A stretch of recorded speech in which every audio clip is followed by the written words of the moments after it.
Hello, listeners, and welcome to the latest episode of the AdQuick Madvertising Podcast, a podcast that explores the intersection of content, creativity, advertising, all of the things that you care about. Today, we have a special guest. We have Britney Muller.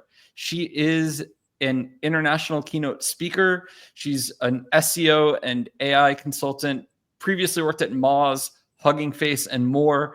If you're in the marketing industry, you already know Britney. She really doesn't need an introduction. She's so smart. We're lucky to have her on the show today and get some wisdom and thoughts for everyone to hear. Welcome to the show, Britney. Thanks so much, Adam. I'm excited to hang out with you today. And so before we talk marketing, I have a not marketing related question for you. Okay. Skiing or snowboarding? Oh, I gravitate to snowboarding. I tried to do a little bit of both, but snowboarding, because I've been doing it for so long, feels so much easier to me. It's less heavy, and I don't know, it just feels easier. And if I read your background right, you used to not only work in the ski industry, I think you did you do marketing for a ski company? I did, for Black Tie Ski Rentals in Breckenridge, Colorado. It was so much fun. I mean, that's kind of the dream, right? As a marketer, it's great to get that big CPG company or fan gig, but on some level, the quirky company gig is like, even though it's paid less, you kind of are winning at life on a lot of dimensions. Totally. And what a great place to cut your teeth and really learn and experiment in a fun, safe space. It was great. I think because you've done a lot of B2B marketing as well, like you never let the consumer part leave you. And I think it's a reason why your marketing and your work is so great is because it's so human. Like it doesn't feel like, boring button down content that no one wants to listen to. And it's always interesting. Thank you. That means a lot. I try really hard to prioritize value for people and do it in a way that makes sense and is, personable and connects with people. Yeah, I think that's really something that it's like the cliche of the B2B marketing world that, that it's buttoned down, it's boring white papers, and there's no rules with what you do. And I think, we were talking about Rand Fishkin before the show, and I think their company does a lot of really good human-oriented content. I think marketing to marketers, you have to do that. Like if you're boring to marketers, unless it's like as part of like a joke or parody, they're gonna tune out. Totally. Yeah. So the marketing world is suddenly all in on AI, and that's why we invited you on the show. You were very early to the trend, and I think a key difference is, a lot of marketers were using AI in their marketing stack, but you were actively talking about how marketers should be thinking about machine learning, AI, all of these things. Before we go into specifics, did you think the world would get to this place so fast where it was like every CMO was like, what's our AI strategy? Markets were only talking about AI. It would be the sort of leading thing this bull run, how it all came together. It's funny. I knew we would eventually get here. I didn't think it would be this quick of a time frame. It does fast. Yeah, it seems like all of a sudden the rest of the marketing world is interested in things you were talking about like many years ago. So that must be validating. It is validating. It's so funny because I vividly remember several conferences in 2019 saying, machine learning, it's great and all, but like, could you talk about something else? Like, could you talk about featured snippets or some research that you're doing and steer away from it? But I knew we were going to get here. I was so confident in the technology. I was very early on. I saw the capabilities. I saw what it was doing. And I was so excited to bring marketers into that world and see the things that I was seeing and get excited about some of those applications early on. So I think marketers have adopted AI fairly quickly, and you've been obviously paying attention to what companies are doing. You follow the tools really closely. I'm curious, What do you think are some of the things you've seen marketers get really right with AI early on, and what are the things you think that like a lot of people are getting wrong? Yeah. I think the marketers that are getting it right are really intentional about how they're applying it. It's not this broad stroke, vague, AI powered, whatever. They're using it for real applications that add value to themselves and their team. And it's funny because I often see people underestimate the task that might take them 20 minutes every day. But over the course of a year, that's over 2 weeks of work that you have now offloaded to something like AI. And so the marketers that are really breaking down what tasks are well suited for AI technology that can be supported or automated through different AI solutions are starting to gain an edge in a way that allows them to be more creative, more human, more come back to marketing 101 and connect with their audience on a deeper level because they have AI doing all of the boring reporting and summarization and helping to surface key insights. Marketers that are getting it wrong are just using it as a buzzword. They're jumping on the latest and greatest AI trend of the week. Right now, it's AI agents without any real idea of what that actually means, right? It does not explain anything. Neither does AI, really. We have to be super intentional about what it is that we're talking about. Um, and yeah, and not use these things in ways that they're not designed for. I see a lot of marketers get it wrong when they go to AI as a research tool. These aren't fact systems, they aren't information retrieval. They're probabilistic models that really mimic human language based off everything they've ever seen online. And so using it as a way to get data, maybe advertising data, competitive advertising data, I've seen marketers do, it's not reliable. And anyone that wants to argue with me on this, I always say, run that prompt again. Run that same exact prompt, your research prompt, run it a couple times. The numbers are going to be so drastically different because of the underlying technology being used to facilitate this. It's not a research engine. It's just mimicking research it's seen in the last, however many years. Yeah. And so along those lines, it's clear every marketing team and even operations teams and sales and support teams need to understand how they're actually going to bring either more AI into what they're doing and automation and make sure, as you said, it creates a great human experience. I'm curious is as companies start to either onboard or hire new talent or train talent, what should they look for in a person to help guide their team, like whether it's a consultant or a new hire, to make sure, like you said, they're not just hiring someone who's spouting buzzwords and is going to, add a bunch of tools that don't add any meaning.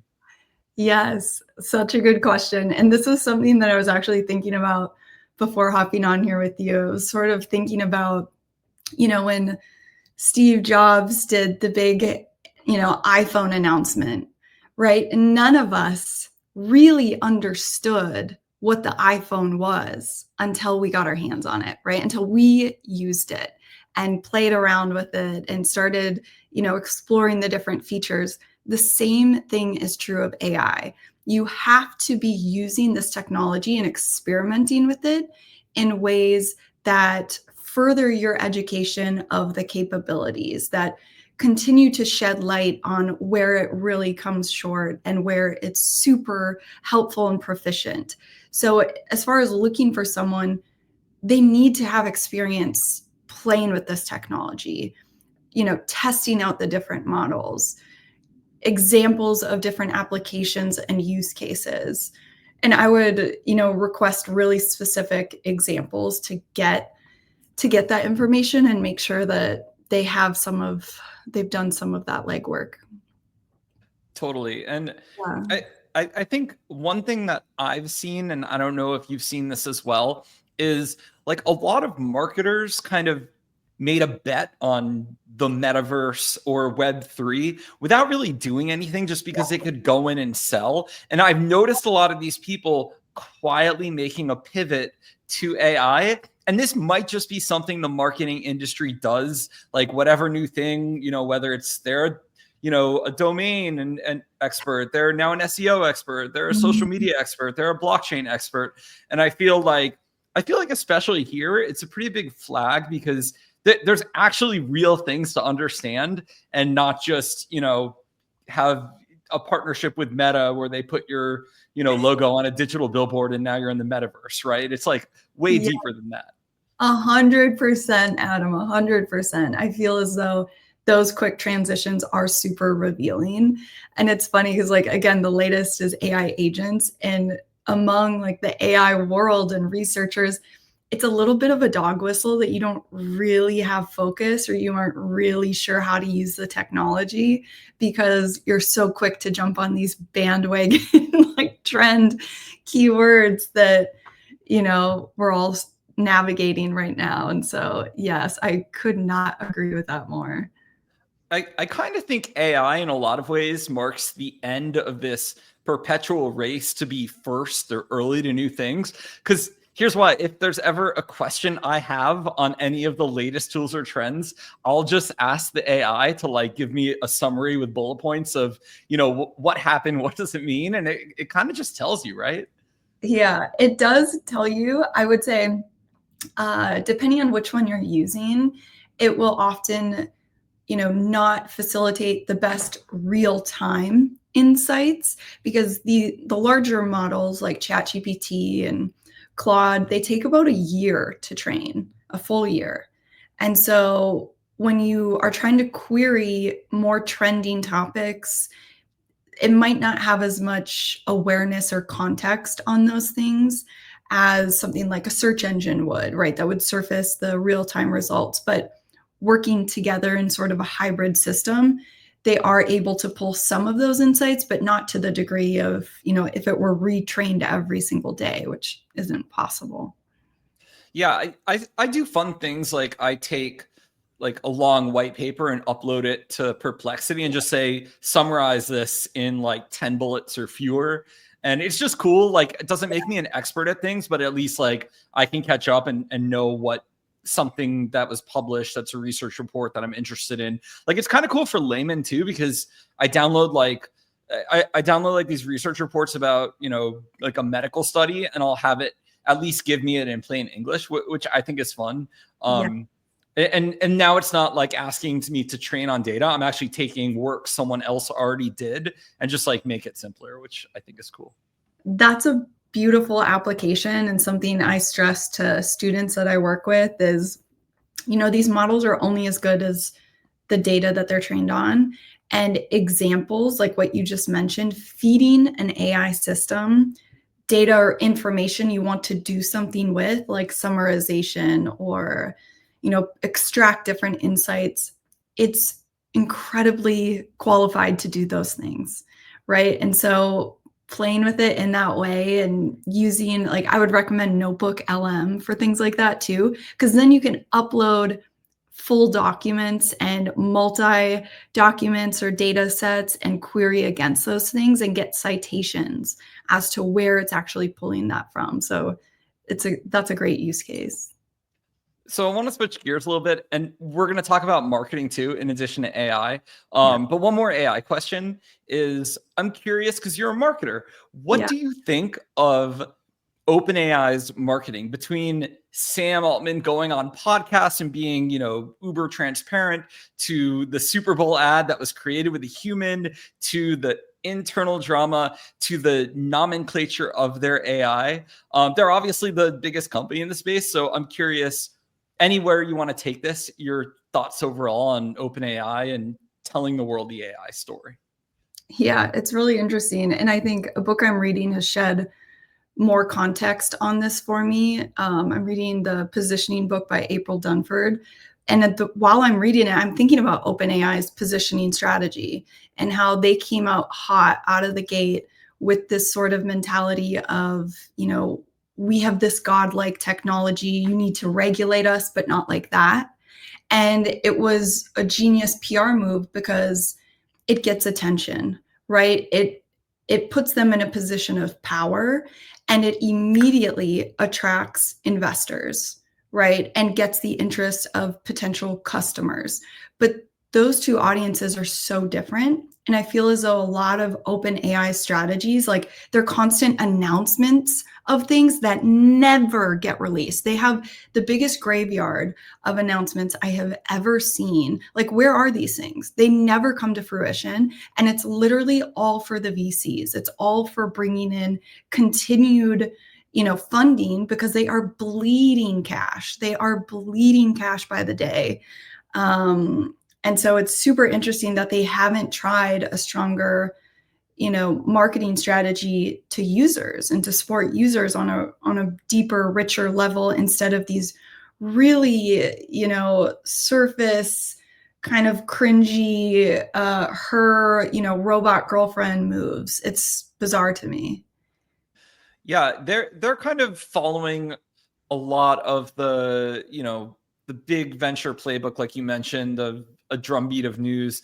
One of the interesting things with them as a marketer that I would like to see is for the model names, like just do good, better, best. Like all of the model names are just odd, and I use the product and I still don't really know, what the difference is. And I'm like tech savvy, but I actually don't hate ChatGPT as a name. I talked about this with my wife, who's also a marketer, and we've gotten to good debates. And I'm like, actually, ChatGPT sounds kind of nerdy and technical. So, like, I never hated that name, but like, I want the models to have like different names. Is my Yeah. take on it. Yeah, that's so funny. It's interesting because early on they had such distinct personalities. I remember I got early access way before all this stuff, blew up, to GPT-2. And it was so whimsical and romantic. And it was because it was trained on all of this Shakespearean text. And, the actual capabilities are changed every time it's retrained, and there's different guardrails. And so it's interesting to see, it's such a closed system. They have gone the opposite route of open source, and things will kind of continue to evolve. And I wonder how much of those like kind of similar names shield them from some like hiccups, or they might roll, potentially roll this back or do this thing. I don't know. It's very, very interesting. And yeah, that's a good point. So you're such a dynamic marketer. I don't want to talk about AI the whole time. You have thoughts on many parts of what our listeners actually work on one day. And one thing you've spoken on, which I actually think most marketers may have gone too far on, is the importance of data literacy. And maybe not from the perspective of understanding data, but the perspective of using data for like everything. But how can marketers actually have like real tangible data skills to stay competitive? What would they do here in an AI world? Would anything be different? Understanding whatever new metrics are in new ad tools, or understanding what makes a statistically significant A/B test. Is there anything new, or are there just some core things that marketers should keep in mind when it comes to data? I think there's a little bit of both. That's such a good question, and something that I think we aren't educated enough as marketers. We work with data day in and day out, and it's common not to have a basic foundational statistical knowledge, which blows my mind. But even more important, I would argue, is understanding, what is the North Star? What is it you're really trying to do at the end of the day? Getting really, really honed in on your goals and working backwards from there, because all of the data work needs to at some point drive action, right? And drive a change. And so I would argue that having like perfect, website analytics isn't as good as some scrappy, imperfect, real time, like Reddit conversational data for your product or services that you can then use on a regular basis to empower your marketing messaging better target those customers you're trying to reach, be where those people are at a at a more authentic, regular cadence. Those are the things that I think, especially in this wave of AI, are really going to stand apart from all the AI slop slowly churning out. The writing's getting duller and duller, and we see those same delve, keywords that AI loves to use. And I really do believe that there are ways to use this technology to empower your data insights in ways that, again, free you up to be more human, free you up to connect better with people, and to do some more interesting things, to take more risks. And then at the end of the day, to always evaluate, did that work or did that not work? The worst outcome is not knowing, right? And so you got to get really clear on if something worked or not. Both cases are great because you're learning and you're refining that and moving forward with a stronger strategy, essentially. Totally agree. And I love what you said about being scrappy in marketing. Honestly, when I've built teams, I've found some of the best hires were the person who built a small e-commerce site in their free time, or a mobile app game, or something that they had done themselves from start to finish. Those people ended up being like the real quote unquote 10x hires, however you measure that, versus necessarily the someone who came from B school and, hadn't really experimented, never even like built a simple web page themselves, right? And Yeah. I think there's something to that, just going through the process yourself. You start to see the things to sweat and not sweat. I think it's almost like everyone should go work at, you don't even have to build your own thing. Everyone should just go work at a startup or something small for a while, because the reason is all of the efforts are apparent. Nothing happens unless you actually go out and do some work for the company. And so you can start to see how everything actually works together and users actually behave. Whereas if you're, at a huge company where, you're doing billions in sales every year, and it's like different teams are yelling about who's taking credit for what, you're never really going to know. It's like kind of a different world. So Yeah, that's exactly right. That's so interesting. That's a perfect way to frame it. I was on a podcast earlier this week with William Harris, who we had a sort of a similar topic, and he had said something that blew my mind, where in Japan, they had done this study on people where they split groups into two, and one group, their goal was to make the perfect like pottery vase, and the other group was just to make as many as possible over the course of 2 weeks. And at the end of 2 weeks, the people that were cranking out as many as possible had the highest quality vases, because they had that feedback loop, right, on a more regular basis. You don't get that when you're striving for perfection every day, or having to go through all of these, hoops in corporate. At the startup scale, this happens at a much more regular pace, which can really feed effective growth and strategy. yeah, I talked a little bit about that with a previous guest, Olivia Corey, who's fabulous. She does strategy at House, which is an analytics platform. But we were talking about how big companies, you really have, you're fighting bureaucracy and bureaucratic problems. And it's like the actual results are second tier to just having the thing that the team agrees to do. And it's great if it's something that helps sales, but if it's like the CEO really wanted to do it, you have to do it. And it's really interesting, and kind of great teams, I think, even at big companies, push back against that, the hippo, the highest paid person's opinion, and really do what matters. But I think the scrappy people have like less tolerance for the kind of performative work, or I think for bureaucratic teams, you'll just annoy them. Like they don't want to sit in too many meetings. I think there's some correlation, I think, between competence and number of meetings you're willing to sit through in a day. I agree. And it is what it is. Some people can do it. So to be fair, there are some really good people who can sit in meetings. Yeah.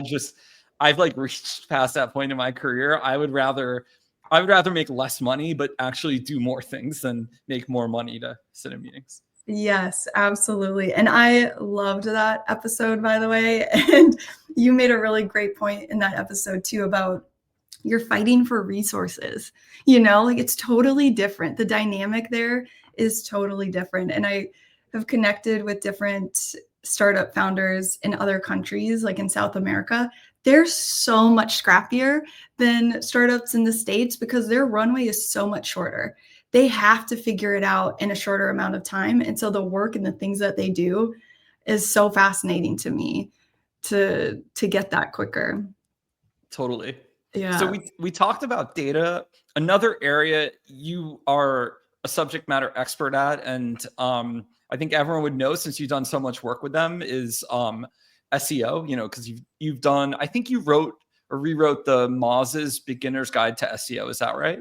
Yes. Yep. So for marketers reading or listening to this, since we are mostly focused on brand marketing, although we try and measure out of home as best as possible, they're not super they're not super savvy about SEO. What are a few takeaways from your beginner's guide or just from your thoughts on SEO right now?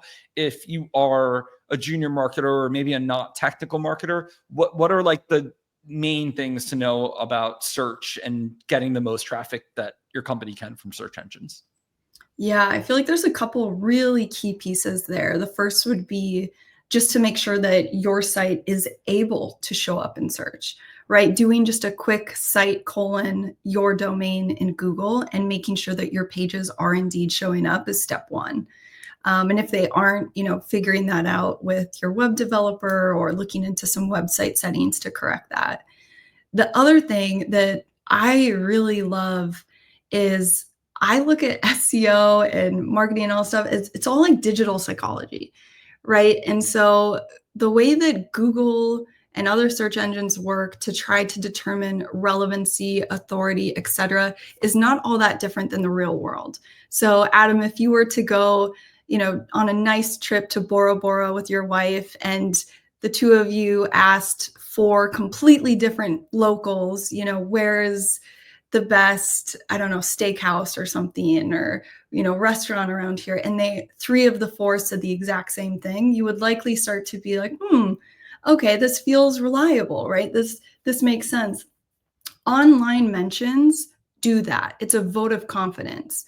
It's a way for search engines to evaluate quality, authority, etc. And they've traditionally done that through backlinks, which is still somewhat important, but I argue that there's going to be this huge shift now moving forward where brand mentions are the new backlinks, simply because of the way that AI systems work and are being integrated into search engines, right? We're seeing AI overviews, we're seeing different AI search engines pop up here and there, and people are using it for that reason. So being able to like statistically show up in those places requires you being mentioned in many places online, many relevant places along the same context in which you want to show up in. So like a local plumber in Minneapolis should have that context around their brand mentions other places online.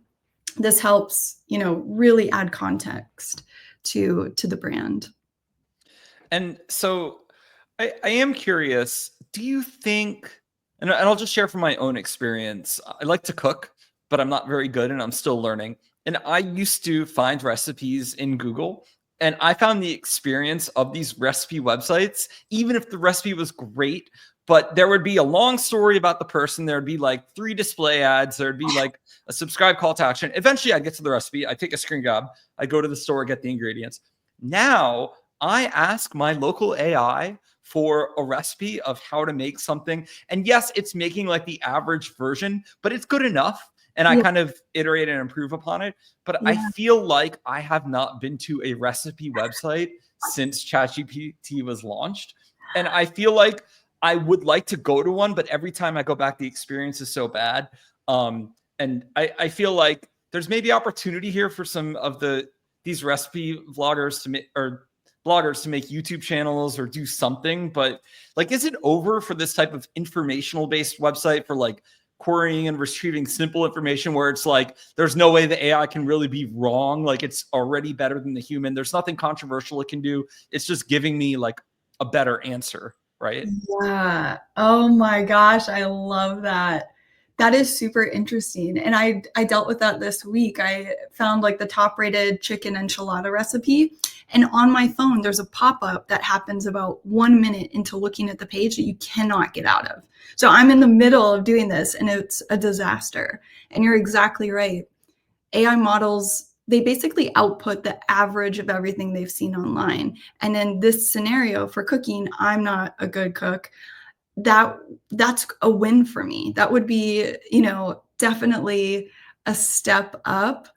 But it's interesting because I really start to wonder, like, at what point do we crave like that human to human connection? The thing that AI can never do and will never touch is it has no understanding of the real world, right? There's zero ground truth. AI has no friends, it has no opinions, it has, no stories. And this is why we're seeing forums like Reddit and Quora and other sites pop up higher and higher in search results, because it's really supplementing the search result page with things that AI can never touch. And so, I have a sister-in-law that loves finding recipes by moms for kids for certain things. I don't see her moving to the AI recipes for that reason. She likes the stories. She likes to find the different, influencers in that space that are kind of on the same wavelength as her and how she likes to cook. And so she'll stay with that. But for those of us that maybe prioritize efficiency, right, and just getting cooking over with, AI could be a great solution.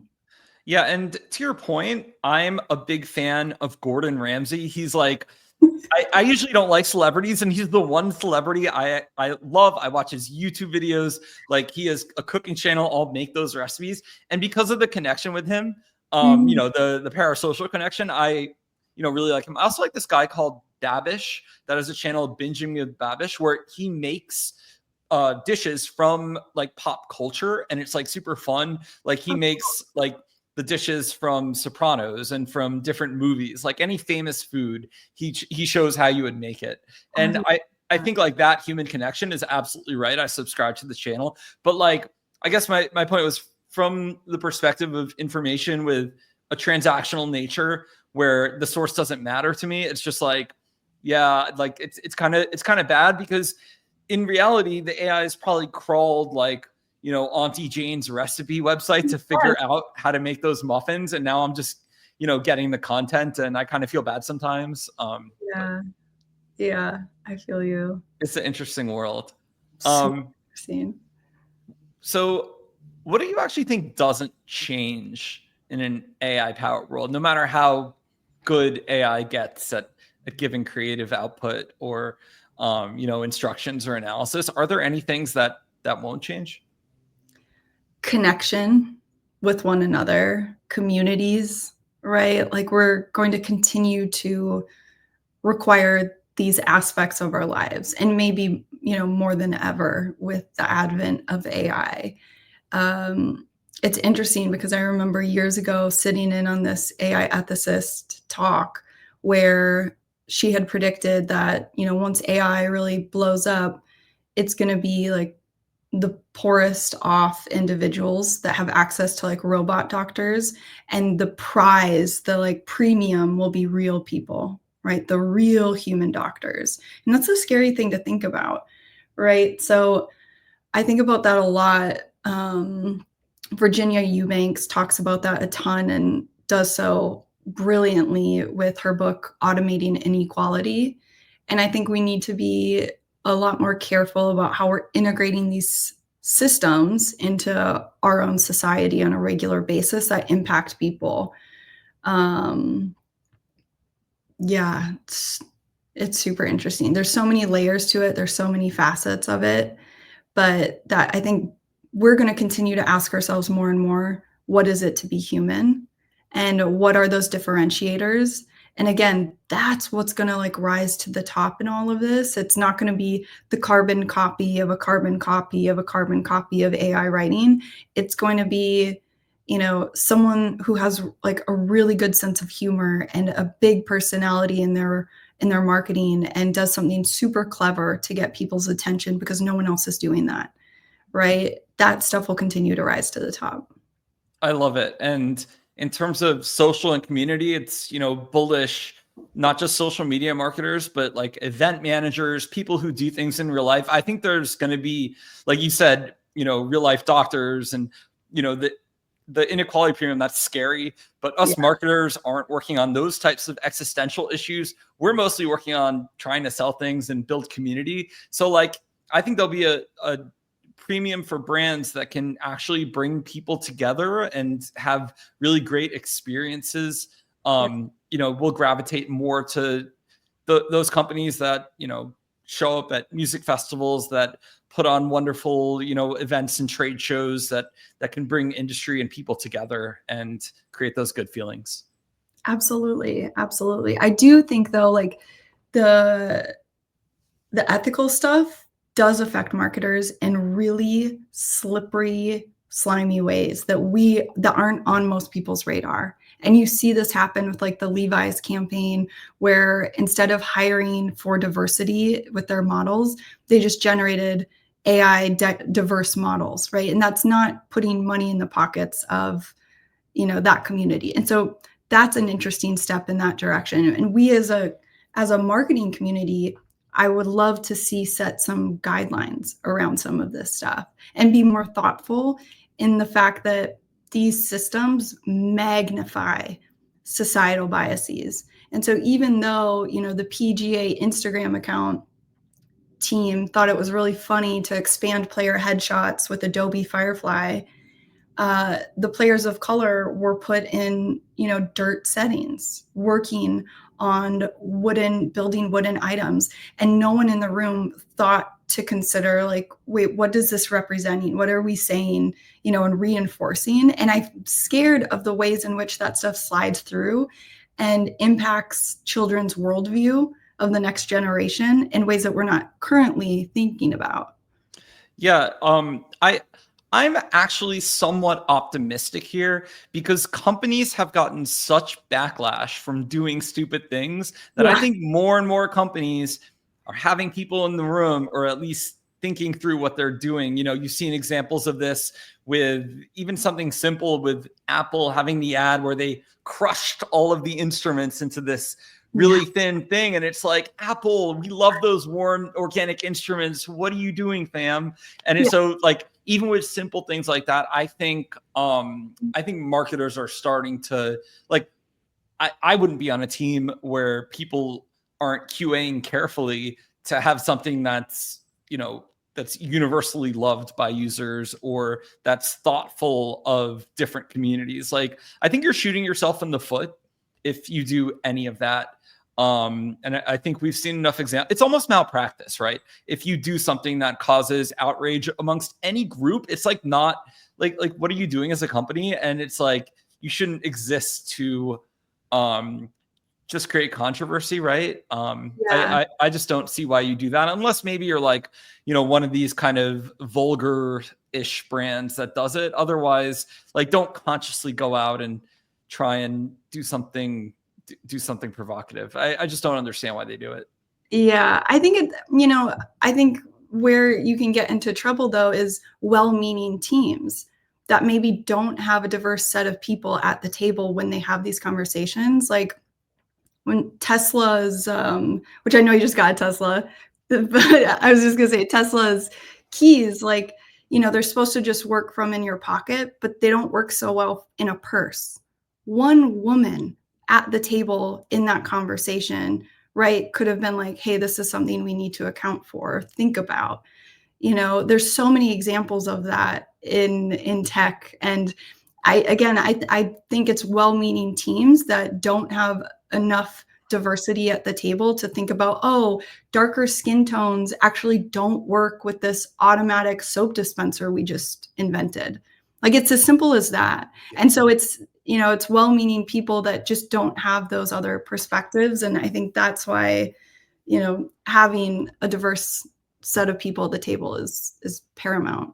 Yeah, and what you're getting to is user centricity, and if it's not user centric for everyone, it's bad design, right? So I think Google is actually the company I've worked at that's done the best job with that from an accessibility standpoint. Like, they're so passionate about accessibility. They were like early on to doing translation, and so I think like Yeah. I know everyone has issues with Google doing evil things now, but I actually think their heart is mostly in the right place. But other than the slow takeover of ads over every Google SERP, which might eventually be bullish what we're working on with out of home. So I'm like, let them cook. But Yeah. it's interesting times. So Brittany, this has been great. Where should people go to connect with you, hear your thoughts online, buy a course from you, buy from your company? Where should this is your chance to sell? All right. Okay. Well, I think the biggest thing is if, you and your team are really looking to get acquainted with AI and use it in applicable ways that provide value, to just go check out my Maven Actionable AI for Marketers course. It's gotten 4.8 out of 5-star reviews. I'm super proud of it. And you're starting to build with AI within the first 10 minutes of the course. So super excited about that. You can also connect and follow me on LinkedIn, on Threads and X. And I am trying to provide more and more accessible resources for non-technical people about this technology on datasci101.com. Awesome. Well, we will put some links to connect with Brittany in the episode description as well. Thank you, everyone, for tuning in this week, and we will see you next time for another new episode.